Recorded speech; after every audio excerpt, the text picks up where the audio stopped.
खुलुमबाय बेयो बड'लेण्ड इंखं टेलिभिजन दिनै 2 जुन 2023 शुक्रबारखालि सानसेनि बरादखौ नोंथांमोननि खाथियाव लाबोदों आं सदानन्द दैमारिया।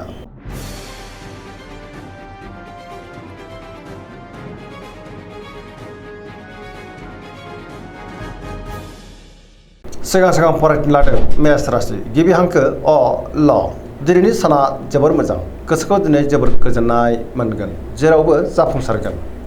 गुबुननि थाखाय दिनै गोबां मोजां खामानि मावनानै होनोबो हागोन। बहाबा दावबायनो एबा हान्थिनो खाबु मोननो हागौ आरो मोजाङैनो हान्थिनोबो हागोन।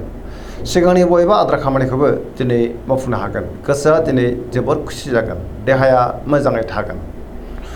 सोरबा लोगोनिफ्राय हरखाबै मोजां खौरांबो मोननो हागौ। रांखावरियाव मोजां, बेफार फालांगियावबो मोजां होनजायो। आयाबो बांनो हागौ। सोरजोंबा बाख्नाय जानानै गोसोआ दिनै जोबोर खुसि जागोन। सोरबा लोगोनिफ्राय थोजासे हेफाजाबबो मोननो हागौ। न'खराव अननानै फैगोन। बिदा फंबायजों दिनै मोजां सोमोन्दो थागोन। गोसोनि बोलोआबो बांनो हागौ। समाजाव दिनै बयजोंबो मान होजागोन। सेंग्रा सिख्लाफ्रा जोबोर रमान्टिक जागोन आरो गावबा गावनि गोसोनि साननायफोरखौ फोरमायलायनोबो हागोन।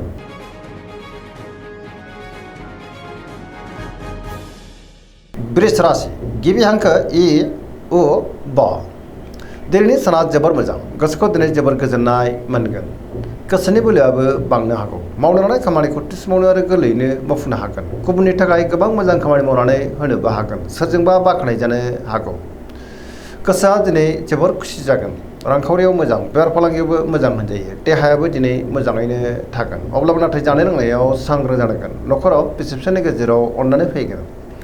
बिदा फंबायजों दिनै मोजां सोमोन्दो थागोन। गुबुननिफ्राय थोजासे हेफाजाबबो मोननो हागौ। सोरबा लोगोनिफ्राय मोजां खौरां फैनोबो हागौ। गोसोनि साननायफ्रा दिनै मोगथाङाव जाफुंगोन आरो पजिटिभ एनार्जिनि गोहोम गोग्लैगोन। सेंग्रा सिख्लाफ्रा जोबोर रमान्टिक जागोन आरो गावबा गावनि गोसोनि साननायफोरखौ फोरमायलायनोबो हागोन।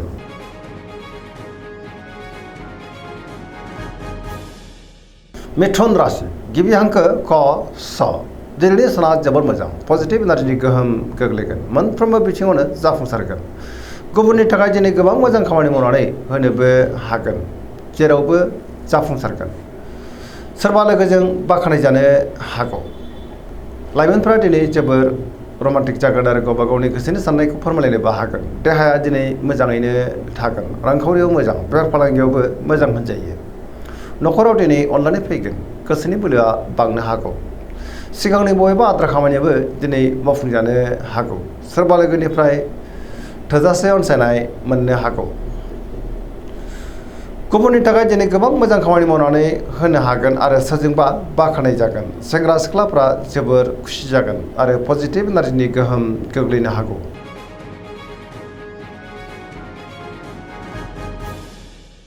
कर्कट राशि गिबि हांखो ड ह। दिनैनि साना मोजां आरो गाज्रिनि गेजेरजों बाबेलांनो हागौ। गोसोनि साननायफ्रा देबारनांगोन। सोरजोंबा रायखोमा जानोबो हागौ। गुबुननि थाखाय दिनै नाङा फाङा जेंनायाव गोग्लैनांनोबो हागौ। सांग्रां जानाया गाहाम। नेगेटिभ एनार्जिनि गोहोमबो गोग्लैनो हागौ। गोसोआव गोनो गोथो साननाय फैगोन। गोथों आरो गोग्गो साननो रोंनाय नङा। गियाननि आंखाल जानो हागौ। रांखावरियाव मोजां, अब्लाबो नाथाय खरसायाबो बांगोन। बेफार फालांगियाव मोजां होनजायो। समाजाव दिनै लोगो लेवा बांगोन। देहाया मोजाङैनो थागोन। गुबुननिफ्राय दिनै थोजासे हेफाजाबबो मोननो हागौ। न'खराव बिसि फिसायनि गेजेराव अननानै फैगोन। समाजाव दिनै बयजोंबो मान होजागोन। फरायसाफ्रा दिनै फरायनायाव गोसो दुंखांगोन आरो मोजां फिथाइ मोनगोन। बहाबा थाङोब्ला दिनै जोबोर मोजां आरो मोजाङैनो हान्थिनो हागोन।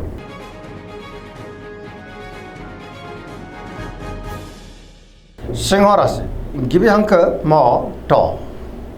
दिनैनि साना जोबोर मोजां, गोसोखौ दिनै जोबोर गोजोननाय मोनगोन। सोरबा लोगोजों बाख्नाय जानो हागौ। गोसोआव दिनै गोथों आरो गोग्गो साननाय फैगोन। गियाननि आंखाल जानाय नङा।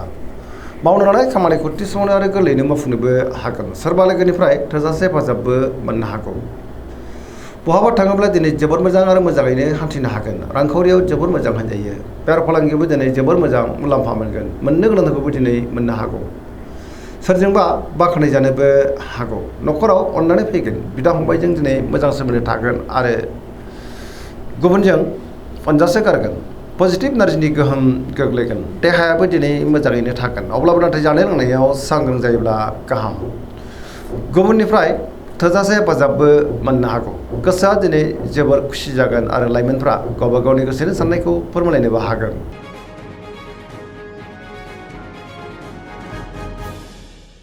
कन्या राशि गिबि हांखो प ट दिनैनि साना जोबोर मोजां गोसोखौ दिनै जोबोर गोजोननाय मोनगोन सोरबा लोगोजों बाख्नायजानो हागौ गोथों आरो गोग्गो साननो रोंगोन गियाननि आंखाल जानाय नङा पजिटिभ साननो हागोन रांखावरियाव मोजां बेफार फालांगियावबो दिनै जोबोर मोजां मुलाम्फा मोननो हागौ आयाबो बांनो हागौ देहाया दिनै मोजाङै थागोन गोबां मुंदांखा सुबुंजों दिनै लोगो मोनज्लायनोबो हागौ न'खराव अननानै फैगोन गोबां खामानियाव दिनै मुखुब थानांनो हागौ सोरजोंबा बाख्नायजानानै गोसोआ दिनै जोबोर खुसि जागोन पजिटिभ एनार्जिनि गोहोम गोग्लैगोन सेंग्रा सिख्लाफ्रा दिनै जोबोर रमान्टिक जागोन आरो गावबा गावनि गोसोनि साननायखौ फोरमायलायनोबो हागोन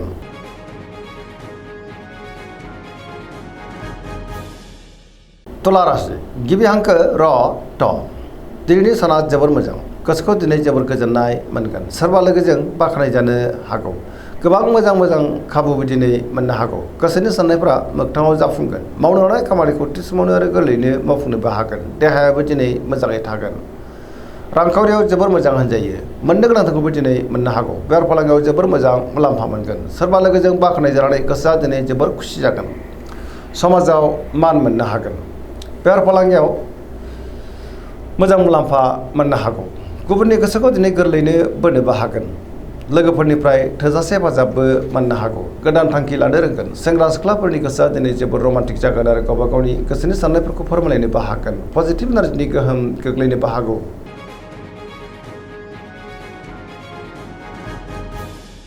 वृश्चिक राशि गिबि हांखो न स दिनैनि साना जोबोर मोजां पजिटिभ एनार्जिनि गोहोम गोग्लैगोन मोनफ्रोमबो बिथिङावनो जाफुंसारगोन गुबुननि थाखाय दिनै गोबां मोजां खामानि मावनानै होनोबो हागोन गोसोआव गोथों आरो गोग्गो साननाय फैगोन सोरबा लोगोनिफ्राय थोजासे हेफाजाबबो मोननो हागौ मावनो लानाय खामानिखौ थि समावनो आरो गोरलैयैनो मावफुंनो हागोन गुबुननिफ्राय मोजां खौरां मोननानै गोसोआ दिनै जोबोर गोजोनगोन गोसोनि साननायफ्रा दिनै मोगथाङाव जाफुंनोबो हागौ गोसोनि बोलोआबो बांगोन गुबुनजों मान होजागोन न'खराव दिनै अननानै फैगोन रांखावरियाव मोजां अब्लाबो नाथाय खरसायाबो बांनो हागौ बेफार फालांगियावबो दिनै जोबोर मोजां मुलाम्फा मोननो हागोन सोरबा लोगोनिफ्राय मोजां खौरां मोनगोन गुबुननिफ्राय थोजासे हेफाजाब मोननानै गोसोआ दिनै जोबोर खुसि जागोन लाइमोनफोरा दिनै जोबोर रमान्टिक जागोन आरो गावबा गावनि गोसोनि साननायफोरखौ फोरमायलायनोबो हागोन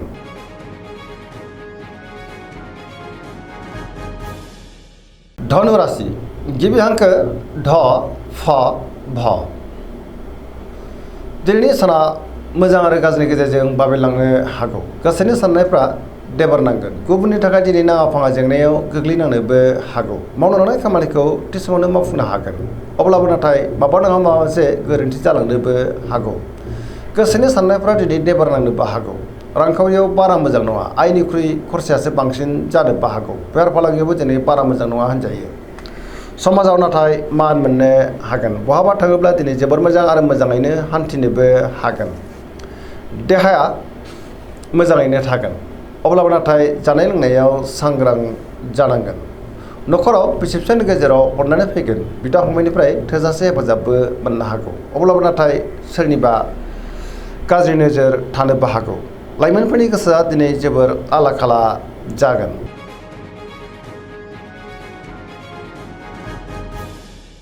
मकर राशि गिबि हांखो ख ज दिनैनि साना जोबोर मोजां गोसोनि साननायफ्रा दिनै मोगथाङाव जाफुंनोबो हागौ मावनो लानाय खामानिखौ थि समावनो आरो गोरलैयैनो मावफुंनोबो हागोन रांखावरियाव जोबोर मोजां होनजायो अब्लाबो नाथाय खरसायाबो बांनो हागौ बेफार फालांगियाव दिनै जोबोर मोजां मुलाम्फा मोननो हागोन सोरबा लोगोजों बाख्नायजानो हागौ बहाबा थाङोब्ला दिनै जोबोर मोजां आरो मोजाङैनो हान्थिनोबो हागोन गोबां मोजां खाबुबो दिनै फैनो हागौ मोनफ्रोमबो बिथिङावनो जाफुंसारगोन गोदान खामानियाव दिनै आखाइ होजेननोबो हागोन सोरबा लोगोनिफ्राय मोजां खौरां फैनो हागौ न'खराव बिसि फिसायनि गेजेराव अननानै फैगोन बिमा बिफानि अननायफोरखौ मोननो हागौ सेंग्रा सिख्लाफ्रा दिनै जोबोर रमान्टिक जागोन आरो गावबा गावनि गोसोनि साननायफोरखौ फोरमायलायनोबो हागोन फरायसाफ्रा दिनै फरायनायाव गोसो दुंखांगोन धोरोमारि बिथिङावबो दिनै गोसो दुंखांनो हागौ पजिटिभ एनार्जिनि गोहोम गोग्लैगोन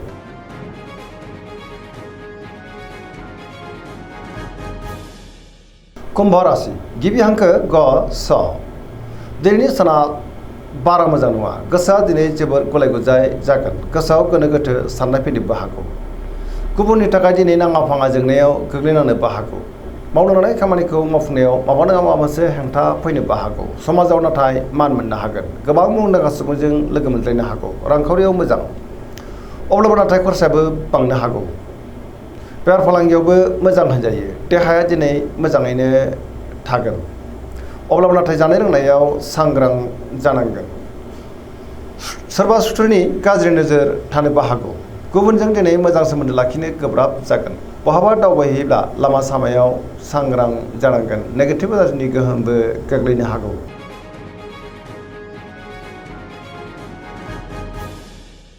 मीन राशि गिबि हांखो ड स। दिनैनि साना जोबोर मोजां। गुबुननि थाखाय दिनै गोबां मोजां खामानि मावनानै होनो हागोन। सोरजोंबा बाख्नायजानानै गोसोआ दिनै जोबोर खुसि जागोन। सिगांनि बबेबा आद्रा खामानियाबो दिनै मावफुंजानो हागौ। गोसोनि बोलोआ बांगोन। लाइमोनफोरा दिनै जोबोर रमान्टिक जागोन आरो गावबा गावनि गोसोनि साननायखौ फोरमायलायनोबो हागोन। देहाया दिनै मोजाङैनो थागोन। रांखावरियाव मोजां, बेफार फालांगियावबो मोजां होनजायो। न'खराव बिसि फिसायनि गेजेराव अनलायनाय फैगोन। सोरजोंबा बाख्नायजानो हागौ। लाइमोनफोरनि गोसोआ दिनै जोबोर रमान्टिक जागोन आरो गावबा गावनि गोसोनि साननायफोरखौ फोरमायलायनोबो हागोन। सोरजोंबा बाख्नायजानानै गोसोआ दिनै जोबोर खुसि जागोन। फरायसाफ्रा दिनै फरायनायाव गोसो दुंखांगोन आरो मोजां फिथाइ मोननोबो हागोन। पजिटिभ एनार्जिनि गोहोम गोग्लैगोन। दिनैनि राशि फरायथिना एसेनोसै। जोबनायाव बेखौनो खावलायो जाहाथे नोंथांमोना सानफ्रामबो जोंनि बे बड'लेण्ड इंखं टेलिभिजनखौ नायबाय थायो आरो साबस्क्राइब खालामो, लोगोसे लाइक खालामो आरो शेयार खालामो। एसेनोसै, गोजोन्थों।